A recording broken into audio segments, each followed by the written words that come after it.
अस्सलाम वालेकुम। Welcome to my YouTube channel IT knowledge. Dear students, आज मैं CS21 के एमसीक्यू स्टार्ट कर रहा हूँ। 23 से लेकर 45 तक जो हमारे फाइनल टर्म में जो एमसीक्यूज आएंगे, मैं आज उनको डिस्कस करूंगा।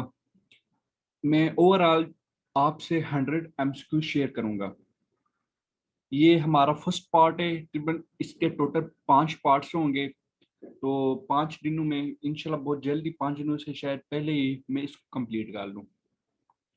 तो इंशाल्लाह 100 एमसीक्यूज होंगे। ये सारे एमसीक्यूज, ये वो एमसीक्यूज हैं जो पास्ट पेपर्स के, जो काफी टाइम रिपीट हो गए हैं। मैंने काफी सारा देखा है कि काफी टाइम रिपीट हो रहे हैं। तो इन सब एमसीक्यूज को मैंने एक सीरीज में बना रहा हूँ मैं। तो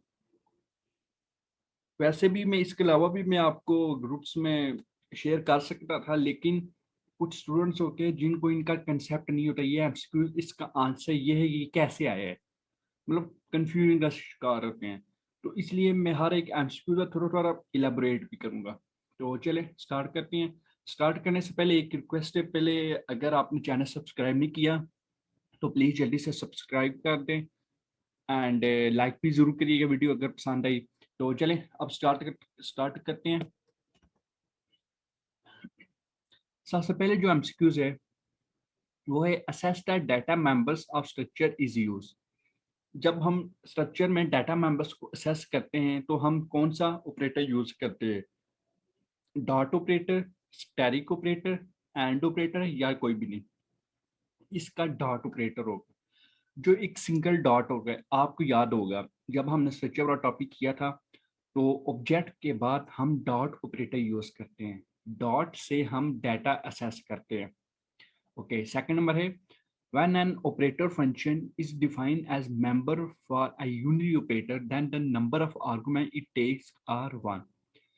जब एक ऑपरेटर फंक्शन को हम मेंबर्स फंक्शन से डिफाइन करते हैं, तो यूनिरी ऑपरेटर में हम एक सिंगल आर्गुमेंट्स लेते हैं, सिंगल नंबर ऑफ आर्गुमेंट्स हम इसमें लेते हैं। Okay, third one is friend function of a class is member function, non member function, private function, non. Friend function हमेशा एक नॉन मेंबर फंक्शन होता है। जब भी एमसीक्यूज आए आपके ज़हन में आ जाना चाहिए तो फ्रेंड फंक्शन क्या होते हैं। Friend function of a class हमेशा एक नॉन मेंबर फंक्शन होते हैं। Fourth one is can also create a array with user defined data type. No, user defined data type से हम अरे नहीं बना सकते। कभी भी अरे बनानी हो, हम यूजर डिफाइंड डाटा टाइप से नहीं बना सकते। यूजर हमेशा बिल्ट इन फंक्शन से हम अरे बनाते हैं। बिल्ट इन फंक्शंस वो होते हैं जो ऑलरेडी बने बनाए होते हैं। यूजर डिफाइंड डाटा से हम क्लास के और स्ट्रक्चर के जो डाटा टाइप्स होते हैं हम उनको बस बना सकते हैं, अरे के हम डाटा टाइप्स नहीं बना सकते। Fifth one is deleting an array of objects without specifying brackets may lead to memory leak false। जब भी अरे जो ऑब्जेक्ट्स होते हैं हम उन ब्रैकेट्स को मेमोरी लीक नहीं कहते, तो ये एक फॉल्स होगा। Six one is which of the following data type can operate and modulus operator. हमेशा इंटीजर टाइप का डाटा टाइप हमेशा मॉडुलस ऑपरेटर को यूज करता है। मॉडुलस ऑपरेटर क्या होते हैं? अब क्वेश्चन आपके जेहन में हो रहा है, ये मॉडुलस क्या है? जब हमने I think so arithmetic operator थे, जब हमने वो टॉपिक किया था, तो उसके अंदर काफी ज्यादा ऑपरेटर्स आ रहे हैं, एडिशन, मल्टीप्लिकेशन, डिवीजन और मॉडुलस। मॉडुलस में हमेशा जब मॉडुलस ऑपरेटर उस वक्त यूज होता है जब हमें कोई रिमाइंडर चाहिए। जब हम दो नंबर्स को डिवाइड करेंगे, जो रिमाइंडर नंबर आएगा उन उस नंबर को हम मॉडुलस ऑपरेटर के अंडर सेव करते हैं। Okay, seventh one is when an operator function is defined as member function, then operand on the left side of operator must be an object true। Number 8 is break statement can be used outside a loop or switch statement। break statement can be used outside a loop or switch statement। हम हमेशा break statement को loop की बाहर वाली side में use करते हैं। Break statement उस वक्त यूज होती है जब हमने अपनी एग्जीक्यूशन को एक टाइम पे स्टॉप करना हो, जब एग्जीक्यूशन को, जब एक प्रोग्राम एग्जीक्यूट हो रहा है, जब उसको एक एक लाइन पे आगे उस हम स्टॉप करना है कि यहाँ इस लाइन के बाद ये प्रोग्राम फिनिश हो जाए, तो उस वक्त हम ब्रेक स्टेटमेंट यूज करते हैं. Okay okay. 9 is keyword dash is used to return some values from a function. Keyword return, break, continue, go to. Keyword return is used to return some value from a function. आपने देखा होगा जब हमने function का topic किया, तो उसके अंदर हम उसके एंड पे हमने रिटर्न कुछ वैल्यूज को रिटर्न भी किया था. रिटर्न मीन उस ब्रैकेट्स के जो उसका रिजल्ट है उसको मेन फंक्शन में भेजना. मेन फंक्शन के अंदर वो आंसर भेजने के लिए, वो वैल्यूज भेजने के लिए हम रिटर्न्स के वेरिएबल्स, हम रिटर्न का एक कीवर्ड यूज करते हैं. Okay. 10th is symbolic constant has been defined. It will be an array to define it again. True. Every class contains constructor. हर एक क्लास कंस्ट्रक्टर को यूज करता है. ये जरूरी नहीं है कि क्लास के अंदर कंस्ट्रक्टर आए या ना आए, लेकिन बाय डिफॉल्ट फिर भी कंस्ट्रक्टर होते हैं. हम अगर कंस्ट्रक्टर वाली वो जो ब्रैकेट्स, वो जो फंक्शन होता है कंस्ट्रक्टर वाला, हम उसको यूज ना भी करें, हम अगर उसको टाइप ना भी करें, तो बाय डिफॉल्ट कंस्ट्रक्टर उस डाटा टाइप्स के जो वेरिएबल्स हो गए उनको वैल्यू 0 दे देता है.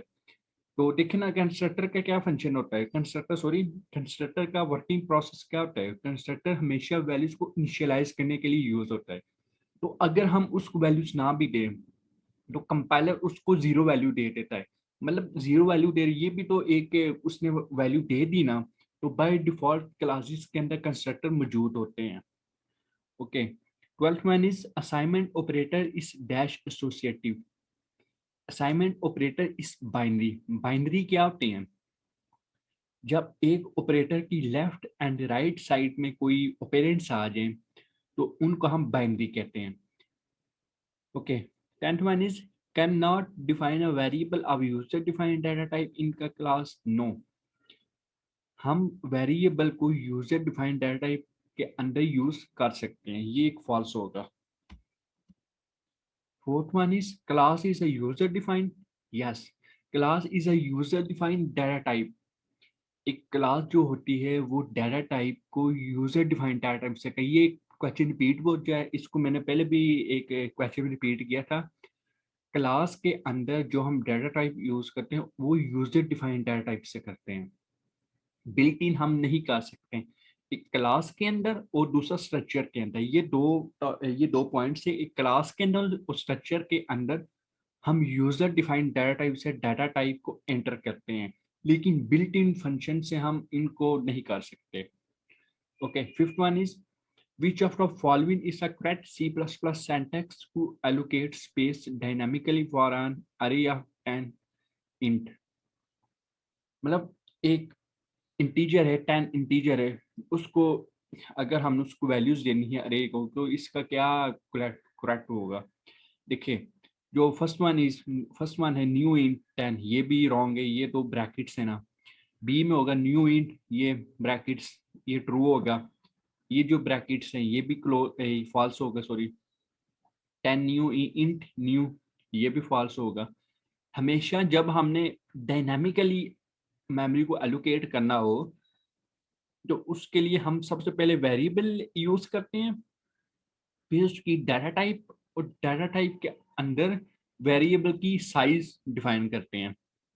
Okay. 6 one is pointer is a special variable that contain memory address. जो पॉइंटर होता है वो स्पेशल टाइप के वेरिएबल्स होते हैं जिनके अंदर हम मेमोरी एड्रेस को स्टोर करते हैं. हम हमेशा पॉइंटर के अंदर जो एक मेमोरी एड्रेस होगा उसको स्टोर करेंगे.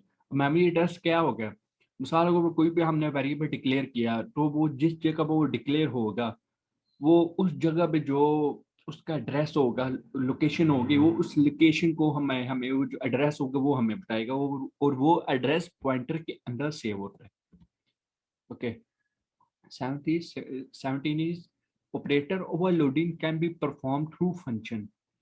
ऑपरेटर ओवरलोडिंग को हम हमेशा फंक्शन से परफॉर्म करते हैं, क्लासेस से भी नहीं करते, ऑपरेटर से भी नहीं करते, रेफरेंस से भी नहीं करते, फंक्शन से। देखें ना, जब हम क्लास वाला टॉपिक हमने किया था डिटेल में, तो जब हमने ऑपरेटर ओवरलोडिंग किया, ऑपरेटर ओवरलोडिंग के अंदर हमने पब्लिक जो सेक्शन था, पब्लिक के अंदर जाके हमने ये ऑपरेटर ओवरलोडिंग का पूरा एक फंक्शन बनाया था। तो ये फंक्शन से परफॉर्म होगा operator overloading. Okay, which of the following function is used to increase the size of array allocate memory chunk? अगर एक फंक्शन है उसकी साइज इंक्रीज करना है जो कि ऑलरेडी एलोकेट हो चुकी है, तो उसके लिए हम dialog फंक्शन यूज करेंगे। malloc भी नहीं करेंगे, calloc एंड फ्री वाला फंक्शन भी नहीं यूज करेंगे, उसके लिए हम dialog फंक्शन यूज करेंगे। which of the following is not a preprocessor directives? इनमें से कौन से है जो प्री प्रोसेस डायरेक्टिव नहीं? Hashtag error, hashtag define, hashtag line, hashtag undefine. देखिए, हैशटैग एरर ये भी है, हैशटैग डिफाइन ये भी है, हैशटैग लाइन ये भी है, हैशटैग अनडिफाइन ये नहीं है। ये एक टॉपिक था, शायद I think so lecture number 23 या 24 है। तो उसमें से एक टॉपिक है अदर प्री प्रोसेसर डायरेक्टिव्स। उनके अंदर ये तीनों डायरेक्टिव्स, ये तीनों प्री प्रोसेस डायरेक्टिव मौजूद हैं, लेकिन ये वाली अनडिफाइंड इसका कोई मतलब नहीं बन रहा, तो ये नहीं होगी। उन्होंने बोला इनमें से कौन सी जो नहीं है, वो डी वाला ऑप्शन हैशटैग अनडिफाइंड ये नहीं होगा। ओके, उसके बाद है 20 है the stream object cin and cout are included in which header files?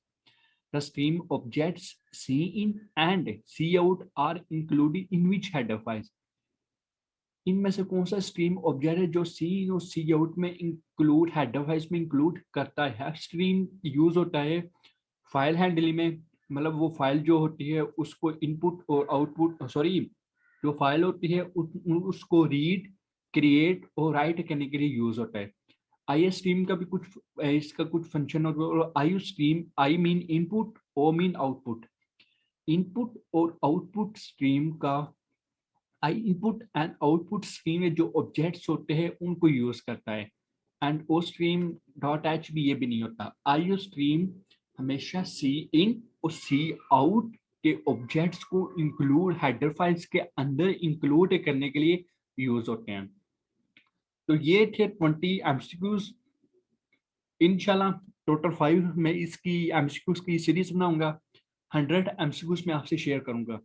मैं बस वही एमसीक्यूज शेयर करूंगा जो बहुत टाइम, काफी टाइम बार बार जो रिपीट हो रहे हैं पास्ट पेपर्स में से, मैं वही एमसीक्यूज आपसे शेयर करूंगा। तो आई थिंक सो आपको ये समझ आई होगी। अगर आपको समझ आई तो आप लाइक जरूर करिएगा, एंड अगर कोई ऐसा एमसीक्यूज जिसकी आपको समझ नहीं आई तो उसके लिए उसके आप जरूर पूछिए कमेंट बॉक्स में, इंशाल्लाह मैं जरूर डिस्कस करूंगा। ओके, अब नेक्स्ट वीडियो में मिलेंगे एक न्यू सीरीज के साथ, एक न्यू टॉपिक के साथ। सो ओके, टेक केयर, अल्लाह हाफिज।